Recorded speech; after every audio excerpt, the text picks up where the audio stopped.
Shout out to Dan for asking about the blue V3 clip. I wanted to show it, but more than that, I wanted to show why that route had me stuck for so long. Because the hard part was never the hold, it was committing to it. This is the route that has been quietly beating me for weeks. If you've seen my other videos, this is the one I keep mentioning, the blue one in the corner. And I finally got up it. But the reason it took so long has almost nothing to do with strength, and everything to do with the fact that I couldn't make myself commit to one single move near the top. Quick word if you're new here. To send a route just means to climb it all the way to the top without falling off. And the frustrating part of this whole story is that I already knew it could be done. I'd watched other people do it. I just couldn't get my own brain to sign off on it. Here's the annoying part. It didn't even look impossible, and that's what made it worse. Because if a route looks obviously impossible, at least you can respect the problem, walk away, and keep your dignity. This one was sneakier. It was the kind of climb where somebody else gets on it, does the exact same move, and makes it look like a completely normal human activity. Then you get on it, you reach the same spot, and suddenly your brain goes, actually, no. We are dying up here. Same wall, same holds, same move somebody just did in front of you looking bored.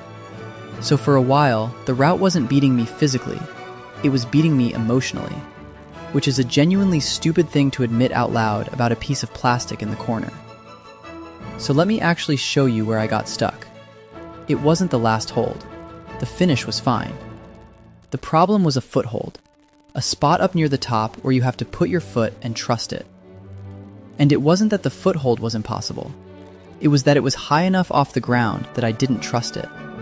And the second I started doubting it, I stopped committing properly. That's the weird thing about bouldering sometimes. The move can be right there the whole time, but if you don't fully believe in it, you end up climbing like you're asking the wall for permission. Tentative, half weight on it. And the wall, unfortunately, is not generous. It does not reward you for being polite. It rewards you for actually standing on the thing. And here's the part that makes it extra ridiculous. I already knew the move. A while back, I watched a stranger get on this exact route, get to this exact spot, and just calmly commit to that foothold I'd been ignoring. A foothold I'd basically been treating as decoration. I stole the sequence off them just by watching. That's allowed, by the way. Quietly copying what works is fine. Walking over to tell someone how to do their climb is called spraying beta, and that's the rude one. So I had the answer. I knew where the foot went. I knew it worked because I'd seen it work, and I still couldn't do it. Not because I didn't understand the climb, but because understanding a move and believing you can do it turn out to be two completely different things. The more I watched other people send it, the more obvious the pattern got. I knew the route worked. I knew the sequence worked. I knew the foothold was, technically, completely fine. But every single time I got up there, I'd hesitate, just long enough to make it feel sketchy. And then the hesitation itself became the thing that actually made it sketchy. That's the most frustrating kind of problem. Because it's not a strength thing you can just train around. It's your brain refusing to greenlight a move it already knows is possible. And that's a genuinely stupid feeling. You are aware the move is there. You are aware other people have done it. You are aware the route is not cursed. And your brain still acts like you've been asked to jump across a canyon using only vibes and one bad foothold. Eventually, I realized something. I wasn't waiting to get stronger.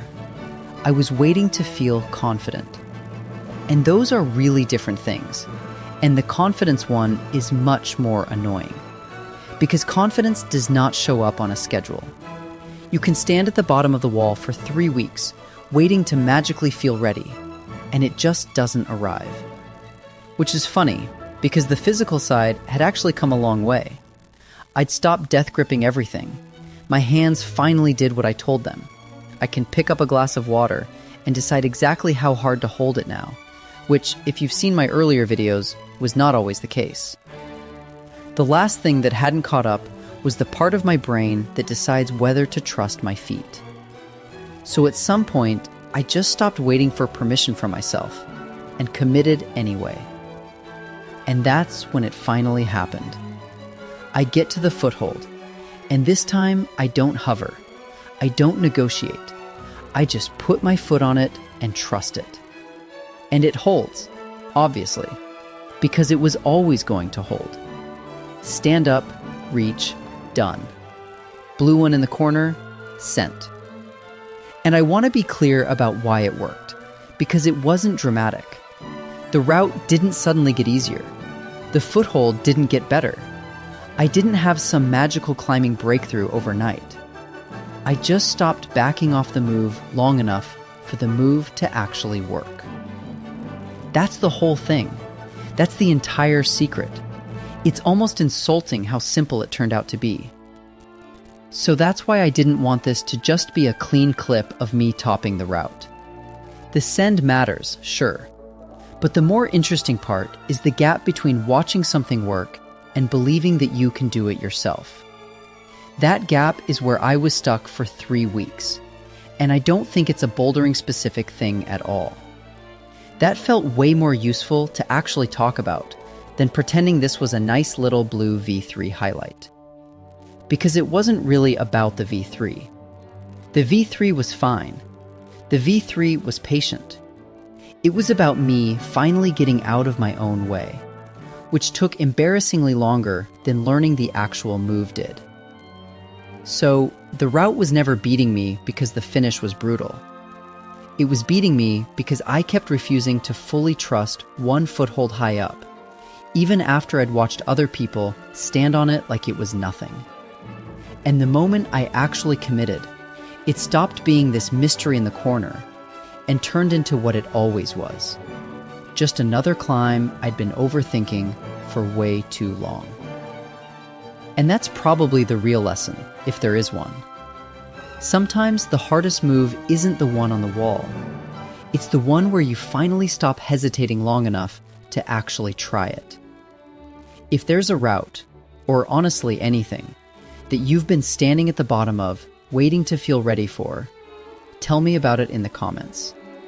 And subscribe if you want to see what I overthink next, because I promise you, there is already another blue one in another corner. I'll see you in the next one.